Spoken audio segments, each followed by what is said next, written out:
Yang kedua bulan Rajab, yang ketiga bulan Dzulqa'dah, dan yang keempat yaitu bulan Dzulhijjah. Itu bulan yang dimuliakan, yaitu ada empat. Kemudian ada lagi bulan yang diistimewakan, yaitu bulan suci Ramadan. Bahkan saking istimewanya bulan suci Ramadan ini dikatakan juga sebagai Sayyidus Suhur, sebagai rajanya bulan. Nah, kenapa bulan Ramadan ini dikatakan sebagai Sayyidus Suhur, sebagai rajanya bulan? Karena di bulan Ramadan itu yang pertama ada perintah puasa, yang tujuannya yaitu akan lakum tattaqun, agar kita semua menjadi orang-orang yang bertakwa. Kemudian yang kedua diturunkannya Al-Quran, yang tujuannya yaitu hudal linnasi wa bayyinatin minal huda wal furqan, sebagai petunjuk, sebagai undang-undang untuk seluruh manusia, yang mudah-mudahan dengan undang-undang tersebut manusia bisa membedakan mana yang salah dan mana yang benar, mana yang hak dan mana yang batil.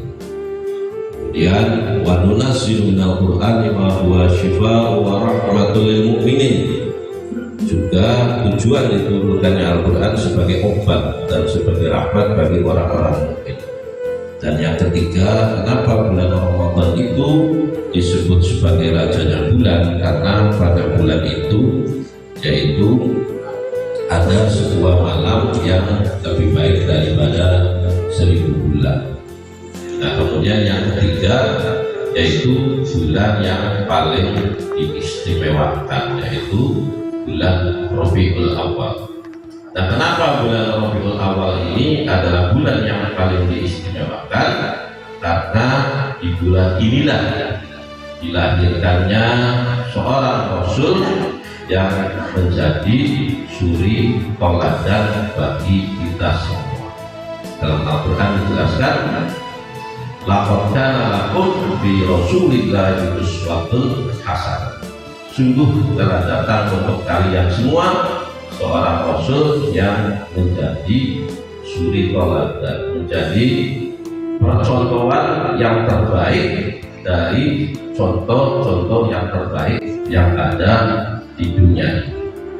Kalau di dunia ini ada seorang jenderal yang ahli di bidang strategi perang, maka yakinlah bahwa Rasulullah SAW lebih ahli dari jenderal itu. Kalau di dunia ini ada seorang yang ahli di bidang ekonomi, ahli di bidang politik, bidang hukum, di bidang tata negara, maka yakinlah bahwa Rasulullah SAW lebih ahli dibandingkan dengan orang itu. Kalau ada seorang laki-laki, seorang suami yang sangat mencintai istrinya, yang sangat menyayangi keluarganya, maka yakinlah bahwa Rasulullah SAW lebih mencintai istri-istrinya dan lebih menyayangi anak-anak dan keluarga. Kalau di dunia ini ada orang yang akhlaknya paling mulia, budi pekertinya paling terpuji, maka yakinlah bahwa Rasulullah SAW pasti akhlaknya lebih mulia dan budi pekertinya lebih terpuji daripada orang. Bahkan di dalam kitab Maulid, beberapa kitab Maulid, di sana dikatakan karena khuluquhu khuluqul Quran, bahwasanya akhlak Rasulullah adalah akhlak Quran. Bahkan ada yang mengatakan bahwa Rasulullah SAW itu adalah Al-Quran yang berjalan. Kenapa Rasulullah dikatakan sebagai Al-Quran yang berjalan? Karena di dalam Al-Quran dijelaskan wa ma yantiqu 'anil hawa in huwa illa wahyu yuh. Tidaklah yang dikatakan oleh Rasulullah, tidaklah yang disampaikan oleh Rasulullah itu berdasarkan keinginan dan hawa nafsunya, akan tetapi semua yang disampaikan, semua yang dikatakan oleh Rasulullah itu berdasarkan wahyu Al-Quran yang diturunkan oleh Allah Subhanahu wa Ta'ala.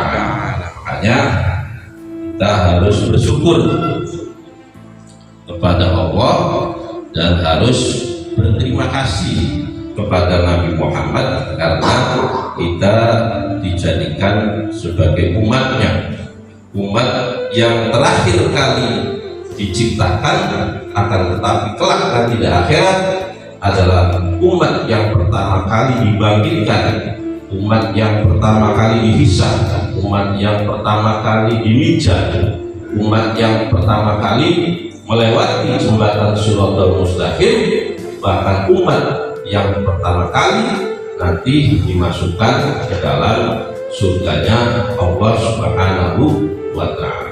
Umat yang bukan hanya mendapatkan pengakuan dari umat-umat terdahulu, akan tetapi umat yang langsung mendapatkan pengakuan, lisensi, stempel dari Allah sebagai kuntum khairu ummatin ukhrijat lin-nasi ta'muruna bil ma'rufi wa tanhauna 'anil munkar.